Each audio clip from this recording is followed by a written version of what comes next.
राज ठाकरेंच्या मेळाव्यावर अमित साटम यांनी टीका केली आहे। रडीचा डाव खेळण्यापलीकडे राज ठाकरेंना काही येत नाही असं ते म्हणतात। विकासासंदर्भात कधी काही बोलत नाही। ईव्हीएम संदर्भात आरोप करणं म्हणजे जनतेचा अपमान करण्यासारखं आहे असं अमित साटम यांचं म्हणणं आहे।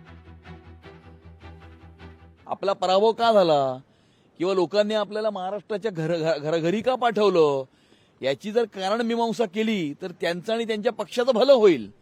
परंतु ते न करता रडीचा डाव खेळणं, फेक नरेटिव्ह पसरवणं, खोटं बोलणं, काहीतरी प्रक्षोभक अशा प्रकारची विधानं करणं, कायदा सुव्यवस्थेची परिस्थिती निर्माण होईल अशा प्रकारची विधानं करणं, याच्या पलीकडे काही लोकांनी राजकारण या महाराष्ट्रामध्ये करणं अपेक्षित आहे।